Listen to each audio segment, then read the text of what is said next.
So we arrived here. We saw what kind of communication we have, what kind of possible way of we have to communicate. Now we focus on the listener.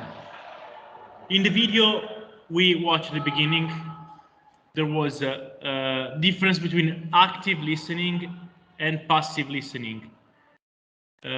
What is the difference? Well, the active listener is something that is someone that actually listening to the person who's talking. Okay, is understanding what the person is saying, is engaged. Okay, from the speaker. While a passive listener is one who is not focusing on what the speaker is saying. Okay. For example, the active listener does ask a lot of questions. Okay. It responds. It replies. Okay. Also, the nonverbal communication is important to see if a listener is active or passive.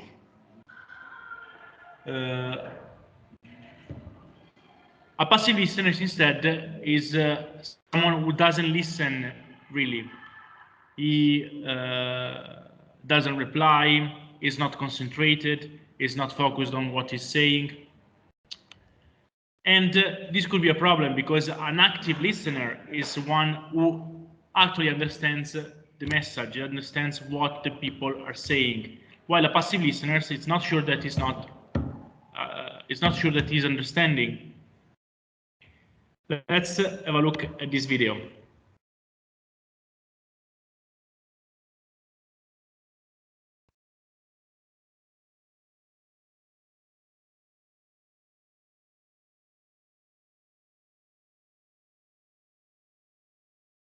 We cannot hear anything.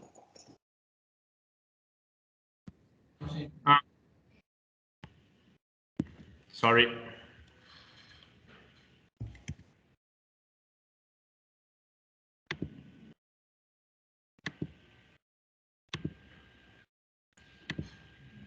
I'm sorry.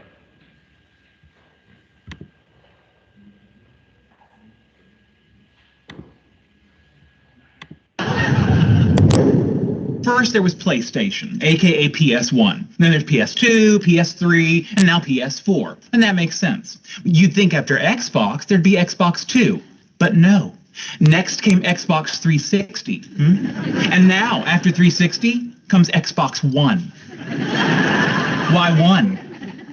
Maybe that's how many seconds of thought they put into naming it.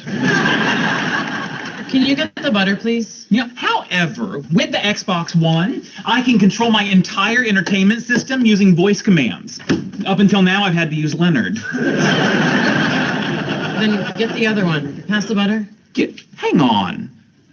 I don't feel like you're taking this dilemma seriously. Fine, Sheldon. You have my undivided attention.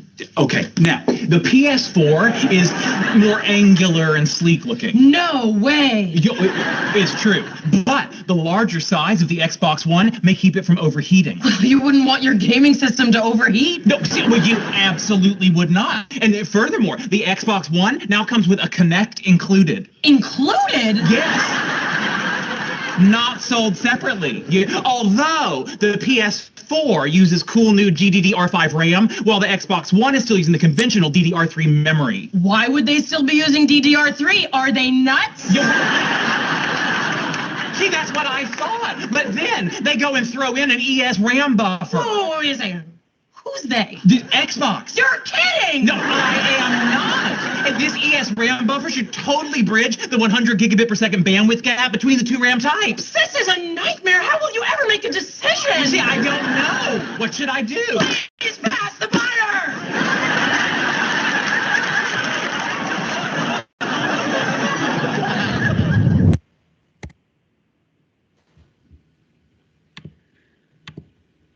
Okay. You saw the difference between active listening and passive listening. Of course, it was a pretending active listening at the end, but you see the difference, the interaction that you have when you are active and when you're passive. They're quite different. Okay, here we have a chart in which we see the 7 C's in effective communication. Allora, how can a communication be effective? Okay, because now, first, before we focused on the receiver attention, the receiver point of view. Now let's see how the sender, the speaker, can release an effective message, an effective communication. Okay, first of all, the communication must be complete. It means that all the necessary information should be needed. All the necessary information should be included when you give a message, when you give a speech. All the necessary information should be included, but in a concise way. So you have to go straight to the point. If I want to talk to you about what do you want to do next Saturday, I don't start from my ancestor. I don't start from last Christmas. I just ask you what are you going to do next Saturday. So conciseness, straight to the point. Then you must have consideration. Consideration of what? About your receiver. Consideration about who are you talking to. Okay? Because if I'm talking to students, if I'm talking to you and I use words that you don't know, I use a tone that you don't know, a vocabulary you don't know, the message cannot be passed in a proper way. Then it must be concrete, okay? We need concreteness in the message, okay? The communication must be specific. It mustn't be, I have to talk about a specific point. It must be clear and simple, okay? And I must respect the audience. When I'm talking to you, I must respect you, okay? I cannot insult you. I cannot say bad words to you and expect that you're listening to me, okay? So you have to respect the audience. And last but not least, which is very important, the communication must be correct. I mustn't communicate something which is wrong, which is not true. So it must be a fact, okay? The communication must be correct.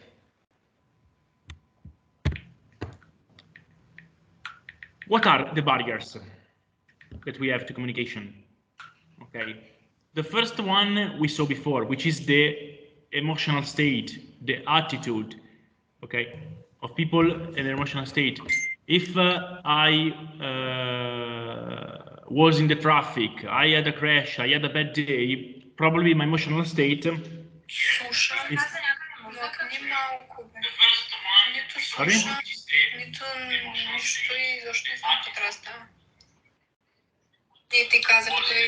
Sorry, I couldn't hear you. Момичета, изключете си микрофоните. I'm sorry, they turned the mic on. Okay, perfect. So, the emotional state can be a barrier to communication, because if I am bad, if I am in a bad situation, I am sad or I am angry, both I am a listener or I'm a speaker, the message could be not received in the proper way, okay?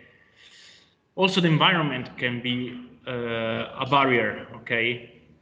The culture, the language, okay? They can be also a barrier to communication. Also because we have prejudices, okay? My prejudice for a person, for someone, can create a barrier to communication.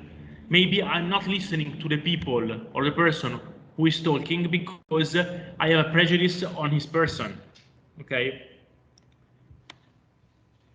A barrier can be the language. If I don't know the language, it's difficult for me to communicate. And distraction or other priorities. If I'm not totally focused on what I'm saying or what I'm listening to, this could be a barrier. How can we overcome communication barriers? Okay. Before we communicate something, we need to have our ideas clear. Okay. So plan what you want to say. Okay. Maybe prepare an outline of what you want to say. You have to be clear. You have to have clear in mind what you want to say. Okay. Also, make sure it is the right time for your communication. The right time is important. Okay. I need to say something at the right time. If I want to say a message, to give a message to one of my friends, I'm not giving the message during the final of the Champions League because he's not going to listen to me. So the right time is important. The language. If I speak Chinese to my students, they won't understand me. So the language is important. The message also must be short and to the point. That mustn't be redundant. After you say it, check if the other person or the people has understood your message. Maybe asking some question, or is it clear? Do you understand?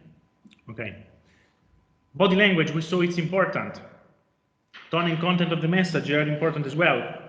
Exercise, practice on your body language. Okay. Also, when you're talking to a person or to an audience, listen to them. Okay, because a communication, as we saw before, is an interaction. So it's not just me speaking and people listening. It's an interaction. It's something that you have to pay attention to. Okay. Also, interrupting when someone else is speaking is not only rude, but it also can have a negative effect on the communication. Okay. And in the end, your message, judgment. So the other people are free to judge your message. Okay. Don't guide the people. Don't give people prejudice. So don't guide your judgment of people. Let the people be free to judge if the message was clear or not.